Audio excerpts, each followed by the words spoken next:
योग का मतलब है जोड़ना, खुद में ऊर्जा को समाहित करना, शरीर, मन व आत्मा को मजबूत व दिव्य बनाना। आज हम एक ऐसे यौगिक क्रिया के बारे में आपको बताने जा रहे हैं जो योगाभ्यास व प्राणायाम दोनों के गुणों को समावेश किए हुए है।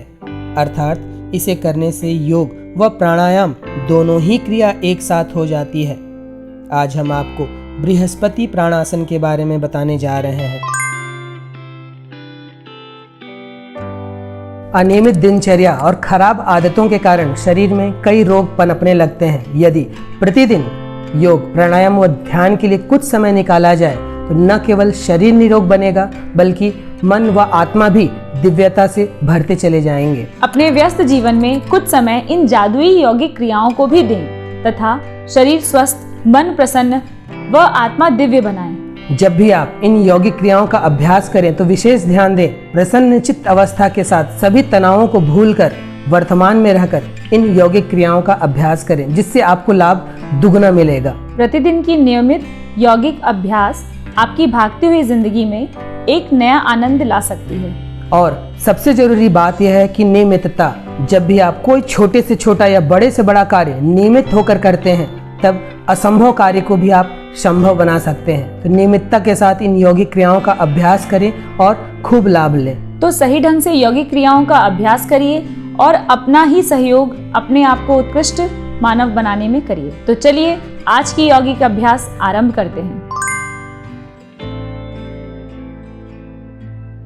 बृहस्पति प्राणासन करने के लिए सबसे पहले पेट के बल लेट जाएं। अब हाथ को इस तरह से भुजंगासन की स्थिति में श्वास लेते हुए उठाएं। अब तेजी के साथ श्वास छोड़ते हुए इसे नीचे भी लाएं। तेजी के साथ श्वास लेना है जिसमें आपको शरीर को ऊपर की ओर उठाना है और जब आप श्वास छोड़ेंगे तो शरीर को नीचे की ओर लाना है। इस क्रिया को तेजी के साथ करना है। केवल इस प्राणासन का अभ्यास कर रहे हैं तो इसे 20 से 25 बार तक और अन्य यौगिक अभ्यास के साथ इसे 10 से 15 बार करना पर्याप्त होगा। जिन लोगों को ध्यान लगाना आता है वे अनाहत चक्र पर अपना ध्यान लगाएंगे तथा जिन्हें ध्यान लगाना नहीं आता वे शरीर में जहाँ कहीं तनाव या खिंचाव हो रहा हो अपने ध्यान को वहाँ रखें। बृहस्पति प्राणासन करने के बाद विश्राम अवश्य करें। कुल किए गए समय का 20% समय आप विश्राम को जरूर दें। बृहस्पति प्राणासन करने के बाद जो विश्राम की सबसे अच्छी स्थिति हो सकती है वह बाएं करवट का शिथिलासन है।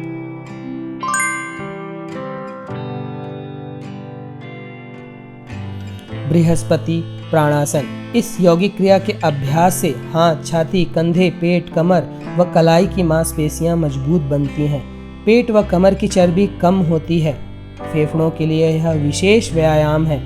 फेफड़ों के सभी प्रकोष्ठ खुलते हैं जिससे प्राणवायु व ऑक्सीजन का स्तर शरीर में बढ़ता है।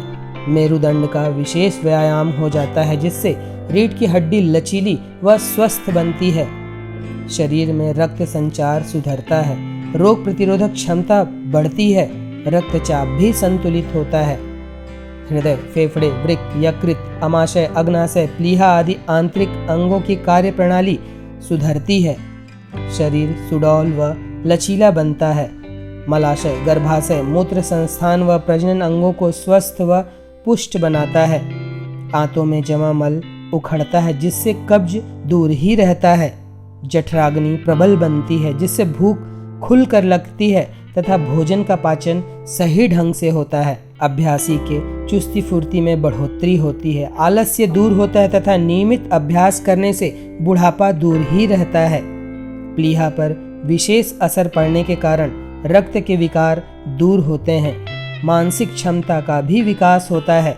शरीर में अच्छे हार्मोन्स का निर्माण होता है जिससे मन प्रसन्न व शरीर निरोग बना रहता है। चेहरे की कांति व आकर्षण में वृद्धि होती है। कमर दर्द दूर रहता है तथा ऊर्जा भरपूर बनी रहती है।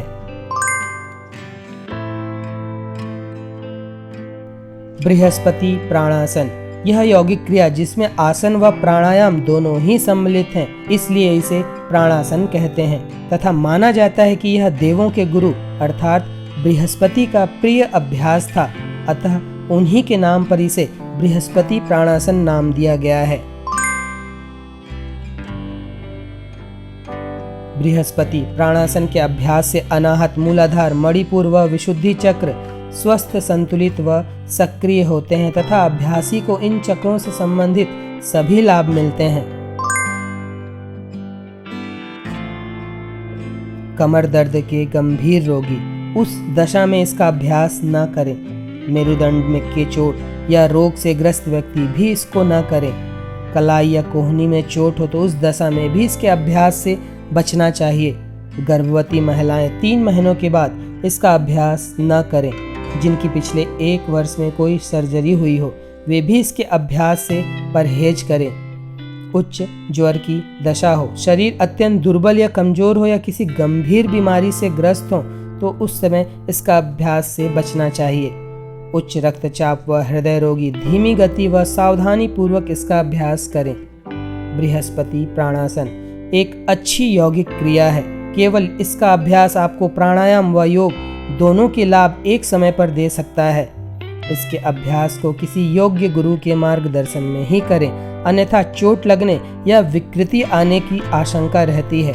तो यह था बृहस्पति प्राणासन करने की विधि, इसके लाभ तथा इसको करने में बरती जाने वाली सावधानियां।